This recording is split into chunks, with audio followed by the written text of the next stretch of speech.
adapter votre environnement. C'est ce que nous apprend le livre How We Learn de Bénédicte Carré. Et c'est ce qu'on va voir aujourd'hui ensemble, un résumé de ce superbe livre très intéressant.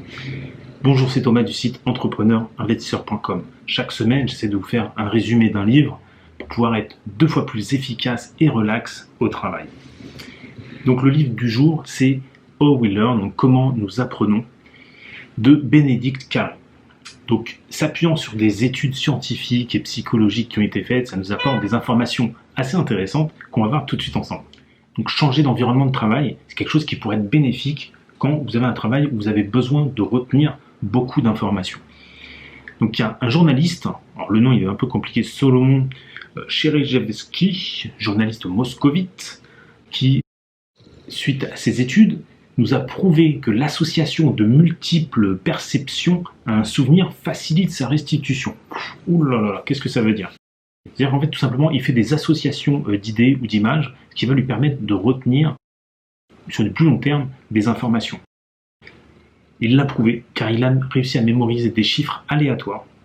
Il arrivait en fait, il visualisait ces chiffres, il se les imprimait dans le cerveau, en faisant des images, et donc il s'imaginait certaines images, des représentations, donc il faisait jouer son imagination afin de pouvoir facilement restituer après tous les chiffres aléatoires qui lui ont été donnés. Bien sûr, tout ça c'est une technique connue qu'on appelle le palais de la mémoire, mais qui demande bien sûr de l'entraînement pour pouvoir rapidement enregistrer, imaginer, pour ensuite derrière ressortir ce genre d'informations. Donc il y a des études qui nous prouvent que l'environnement apporte des éléments accessoires qui s'ajoutent à l'information apprise. Donc ça c'est intéressant. C'est-à-dire que non seulement, on a dit juste avant, il y a le palais de la mémoire qui peut nous permettre de retenir énormément d'informations, en faisant des associations d'idées ou d'images, on peut retenir plus facilement. Et la deuxième chose, c'est en ajoutant des éléments dans notre contexte autour de nous, on va pouvoir également mieux retenir. On va voir un petit peu les études qui ont été faites. Il y a Stephen M. Smith, qui est un professeur de psychologie à la Texas A&M University. Il a étudié l'impact des stimuli extérieurs sur la mémorisation. Alors le premier test, ça va plaire à certains. Le deuxième encore plus. Donc le premier, ils ont pris des étudiants, un groupe d'étudiants pour faire le test. Ils leur ont demandé de mémoriser un certain nombre de choses en passant une musique. Ils ont pris un deuxième groupe d'étudiants. Ils devaient retenir la même chose, mais dans le silence complet. Après un laps de temps nécessaire pour leur apprentissage, pour retenir, ils leur ont demandé de remplir du coup une évaluation écrite. Donc le premier groupe avait été coupé en deux. Il y a un groupe qui avait écouté la musique lors de l'évaluation, ils ont remis la même musique. Un autre groupe qui n'avait pas la même musique, et le groupe au silence, toujours dans le silence. Et là, les résultats sont stupéfiants. Et bien, qu'est-ce qui s'est passé? Tous les élèves qui avaient appris avec la musique, qui ont fait leur évaluation avec la musique, ont eu 2 fois plus de bons résultats, 2 fois plus de souvenirs exacts. Et les élèves qui étaient dans le silence complet ont eu les plus mauvais résultats.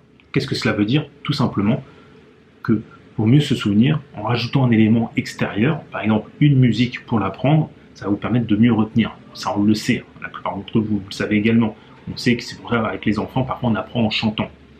Mais ce qu'il ne faut pas oublier, c'est qu'en repassant cette musique, du coup on la ressort encore plus facilement.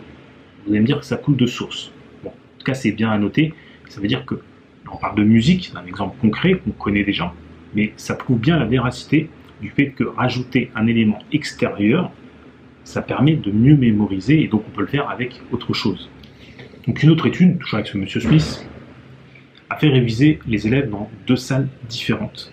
Ils ont commencé leur révision dans une salle, ils ont continué dans une autre salle. Et ça a augmenté de 50% la mémorisation. Ça veut dire quoi? C'est-à-dire que changer de lieu, ça offre plus d'éléments extérieurs auxquels on peut s'accrocher. C'est assez intéressant. Donc, ce que vous pouvez faire à partir d'aujourd'hui, à partir de demain, varier vos lieux d'études, d'apprentissage, de formation. C'est de varier, ça permet de multiplier les connexions de souvenirs et puis de se libérer également de l'influence du contexte. Si on est toujours au même endroit, et dès que vous allez sortir de ce contexte, ça va être plus difficile à ressortir les éléments du souvenir. D'accord? Et donc notamment, ce serait une bonne chose, si vous n'avez pas besoin de passer une certification ou un examen, vous allez changer de lieu dans un lieu inconnu, donc ça vous sera plus difficile, vous n'aurez pas l'habitude de changer de lieu Donc voilà, donc essayez de changer de lieu, à la maison, au bureau, dans un café, etc., etc., dans un bureau à louer, ou je ne sais où, dans le jardin. Ensuite, une étude encore plus stupéfiante. En 1975, une équipe de National Institute of Mental Health a fait fumer de la marijuana à des étudiants dans le cadre d'une étude pour tester les effets de la drogue sur la mémoire. Ils ont pris un deuxième groupe d'étudiants, ils leur ont fait fumer à leur insu un placebo. Ok, donc deux groupes, un qui fume de la marijuana et un autre un placebo. Ils leur ont donné des mots à mémoriser et ensuite il fallait répondre à des questions. Et bien retenez-vous, asseyez-vous 2 fois plus de souvenirs des deux groupes. Les deux, ceux qui avaient fumé la marijuana et le placebo, les deux avaient 2 fois plus de souvenirs. Waouh! Donc ça veut dire quoi? C'est-à-dire que le cerveau a vraiment besoin d'indices internes et externes pour pouvoir mieux retenir. Une petite nota bene, les mots qui étaient lus par catégorie donnaient de meilleurs résultats. Ça permet encore une fois de regrouper. D'accord? Donc voilà, donc c'est des indices internes, la fumette, des indices externes, par exemple. Voilà. Alors si vous aussi, vous voulez savoir comment améliorer votre mémoire, comment mieux apprendre, comment mieux monter en compétences, eh bien, je vous propose de retrouver le lien qui est en dessous de la vidéo, qui va vous donner toutes les informations pour pouvoir savoir comment s'améliorer, comment évoluer, comment apprendre à apprendre. Allez, je vous dis, on se retrouve de l'autre côté et à bientôt. Ciao, ciao.